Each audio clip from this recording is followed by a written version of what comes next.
All right, so first up here is we're going to do very, very simple parts. There are complicated parts, obviously. The breastplate, you're going to have your little tail flap here. It's hard to get the camera to zoom out. You got your ab plate, and there's going to be elaborate detailing in these where there's going to be ribbing that gets hammered into them. But for starters, we're going to keep it with the two most basic assemblies on the whole thing. The first being the ear flap. It's going to hang off of the left side of the helmet and connect to the microphone. And the two center flaps of the guard brace. I believe that's the correct term. On the guard braces on these have two main points with the pauldrons going over the top. The center flap is a very non-complicated shape. We're going to be working on these things first. So the first thing you may notice is that from the sled that we chopped these out of, these were particularly beat to hell. Not to worry, like I said, first things first. When you have it bent in so concave that it's easier just to flip it. Now it is mostly the disc shape that we're after. We will also hammer it out to smooth it out a bit beyond that even. So when you're dealing with a sled that is not as ideal as it could be, always make your small parts onto the most beat up sled. The bigger ones, the breastplate, these parts, these are the ones where you want to find mostly something smooth to work with. But the ones that are truly kicked to crap are the ones you want to use the littlest pieces because they're the easiest to correct. So flipping them over, you not only have the less scuffed up side facing out, but a nice still clean area to work with. That's not going to be a problem at all. So I'm going to cut these up a little bit, trim them down just a hair, and from the hacking job of getting them out with the angle grinder, and then we're going to go over to the anvil. So cut them up. Just so you can see, this is actually 18 gauge aluminum is what these sleds are made out of. And you can see they cut with 10 snips very easily. Once you get it cut, you can break it on out. Work next to the thing, work in layers. You could also just have taken a Dremel to this and not had to worry about this, but this is quieter, cleaner, no dust. It is not at all difficult to just knock out some of these parts with the tin snips here. And that's what we're going to do to clean out our area here. Now after we hammer them a little bit, we're probably going to want to take an angle grinder to clean up some of the edges anyway, so it certainly doesn't have to be perfect. The other thing is I leave about 1/4 of an inch around all the areas because we're going to be hammering those down. That's what's going to give it strength, is to provide little sidewalls. But on these tabs that are going to be folded over for the hinge, you definitely are not going to do anything except roll them backwards, so they don't need that 1/4 inch.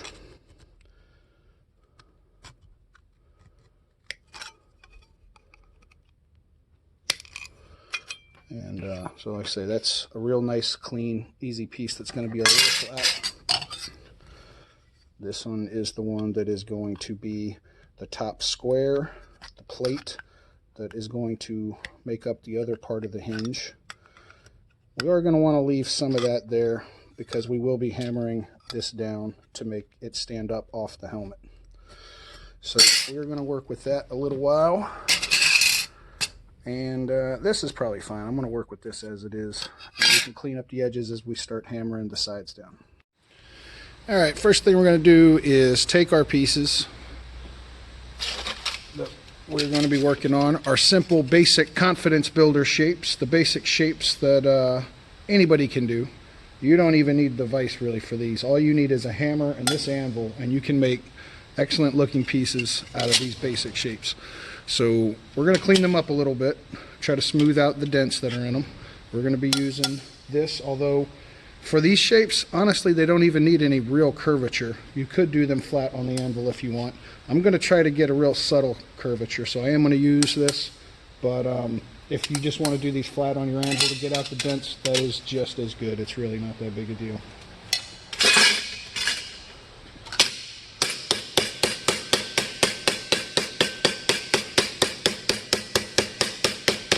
Whenever you're working on anything to get the curvature, you always want to do the edges first and work your way toward the middle. So this is not technically trying to get a big curvature. I'm just trying to get the dents out, but I'm going to do the same thing. Work my way down in the middle, around the edges first. And I'm using the flattest part of this shape because, again, I'm mostly cleaning up. I'm not trying to make it bent. So you might be able to tell it's already looking a lot better.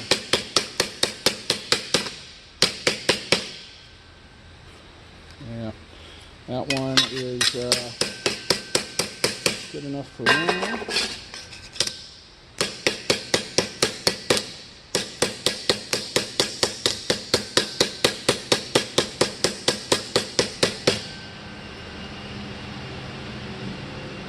That's pretty smooth.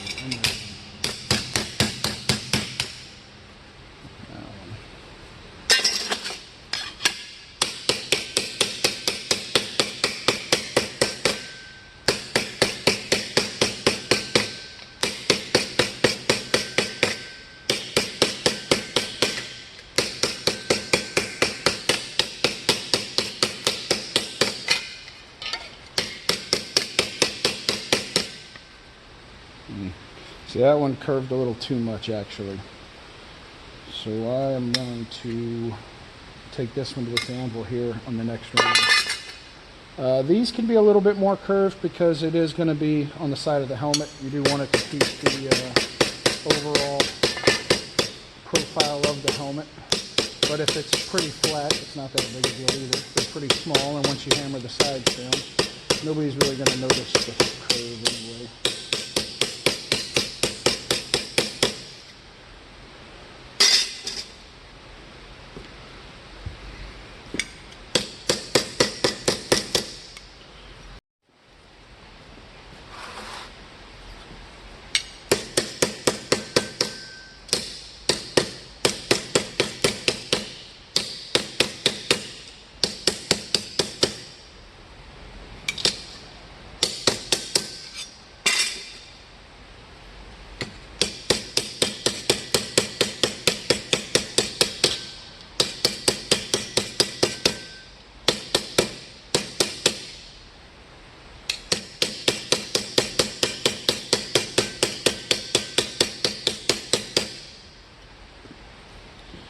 Good.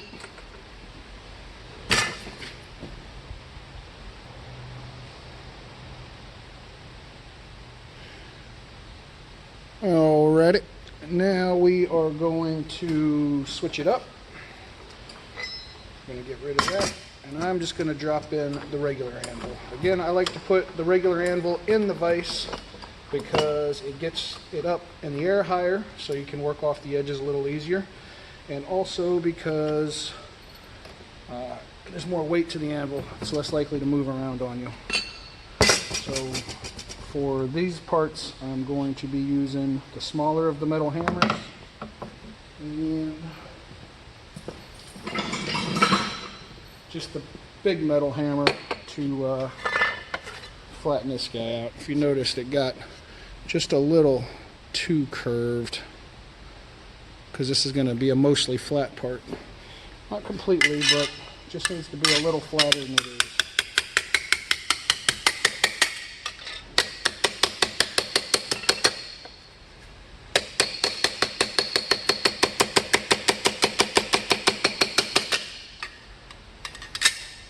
Main thing with this is lots of little hits. Huge swings are not going to do you a ton of good, but 20 hits around it will. Patience, patience, patience.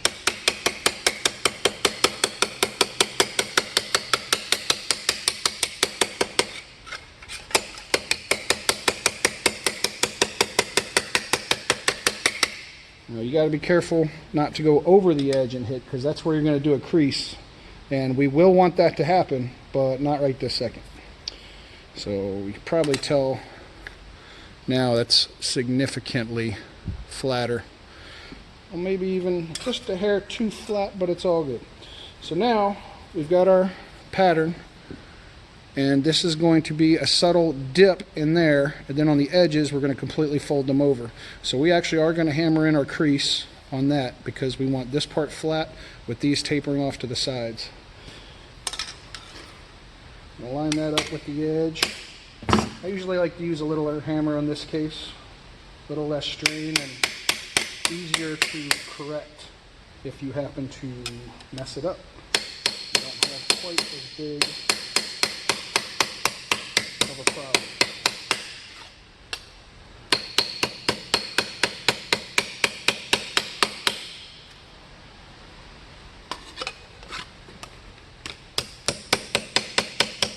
Just work in little pieces.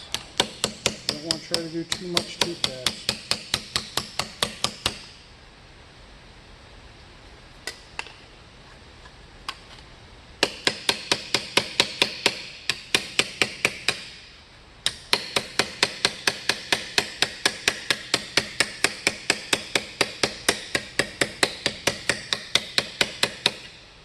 Again, you can get pretty straight bends with very little effort, with absolutely no heat. No heat required for this thin a gauge of aluminum. So I'm pretty happy with that subtlety right there. So now, I guess I'm going to go do the other one real quick. Just knock these out since I'm in that mode.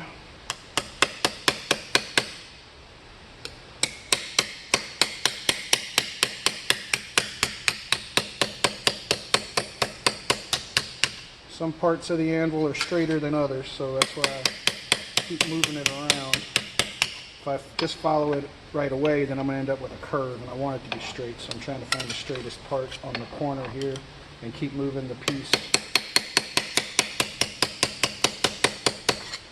Let's see, if you want to get a little more extreme, you can hammer the flat down just a bit. I think that's pretty good on that one too. So these are all nice, quick, pretty basic shapes. This way, that's why I like to call them the confidence burgers, too. Once you start to see the metal take shape, you start to come to the realization that it's really not as complicated as it always seemed.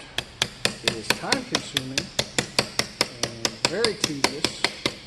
That's why after I built my first set, people asked if I would make more to sell, but the sheer hours involved in putting these things together is something I never wanted to replicate, even for money. It just takes forever. But when you're making something for yourself, those time commitments just don't seem as bad. And like I said, that was 4 years ago before I got in the mood to do it again. So, you know, if anybody's watching this that thinks, oh, can you build me one? I'm sorry, I can't. It is not fun to do this for me, and it takes too much time.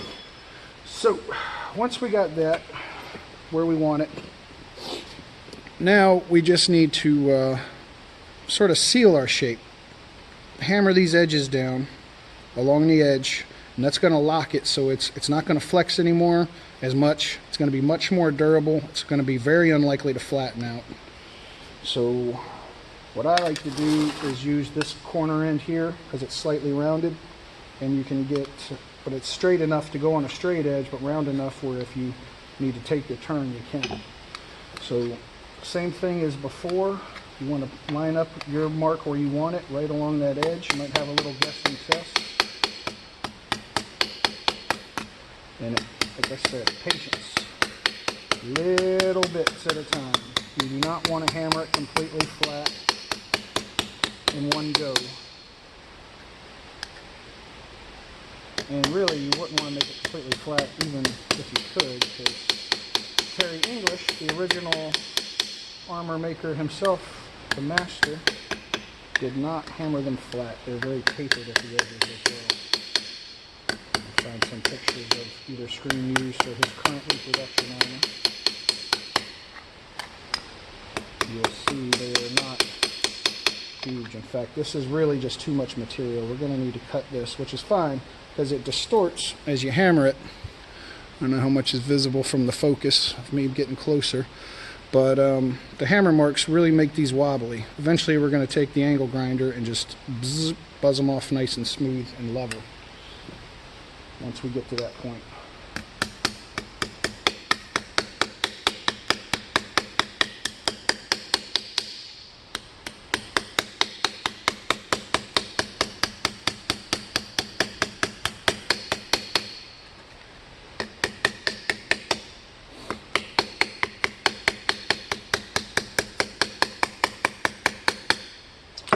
So now we've actually got something that appears fairly dished, even though it's mostly flat surfaces, and it's actually really strong. By bringing these edges down, you're creating top to bottom rigidity, not just length of it. So this is going to be a very durable piece once it's actually on the armor. So I'm going to go another pass and try to clean up these bumps, try to smooth out my lines a little bit, and make these a little bit just more uniform. I'll use the flat side on these because I'm trying to clean up the lines.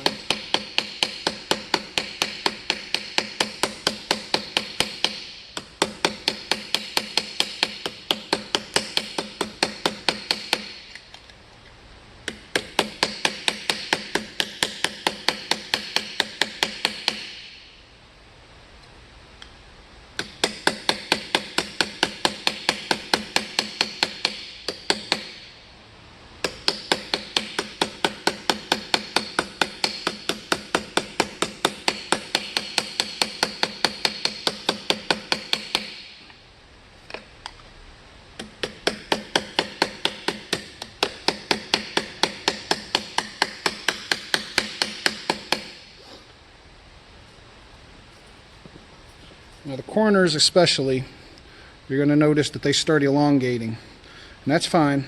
Eventually, you're just going to cut them off. In fact, yeah, we'll do that in just a second. And then keep hammering, and it'll still be nice and smooth because you just can't stop it. You're jamming a lot of material into a small area. It's got to go somewhere. Cut it off and keep hammering. It's all good.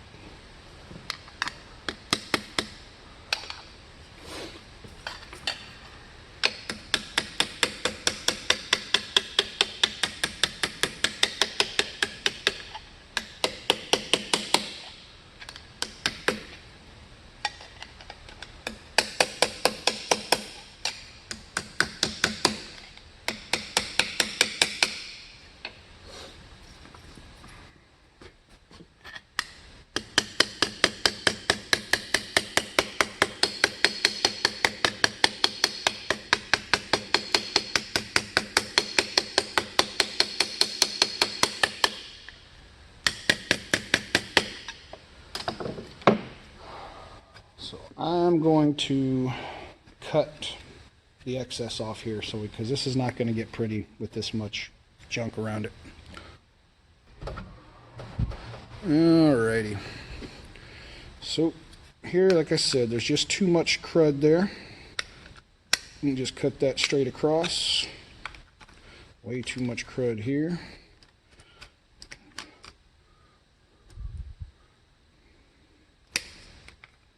Snip the corner off of that.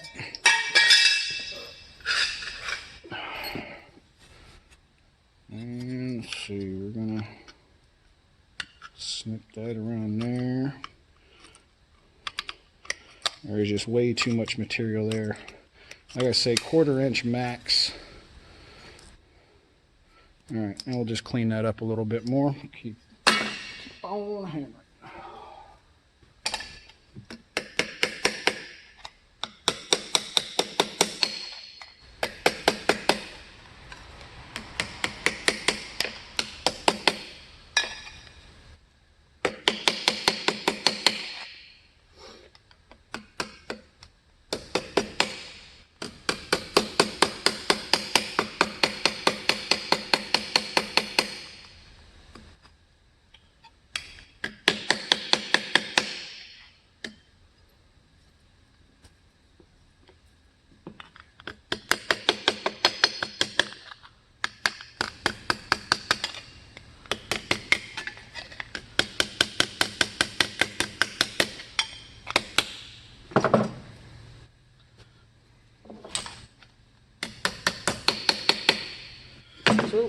mean, that's the basic shape that you want. You've got your ridges.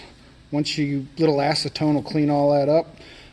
You don't have to get super obsessed with perfection. Obviously, you can get as perfect as you want. But the fact of the matter is, we are not doing chrome polished armor. This is all going to be painted camouflage in the end anyway. So you don't need to get 100%. Like I said, I am still going to take the angle grinder and clean up these edges, make these lips uniform all the way across. But overall, I'm pretty happy with this shape. And when we drill a hole here and here and then Dremel out the middle for the strapping, this is going to be a pretty good looking piece. And this is a great start to our first shape of the armor.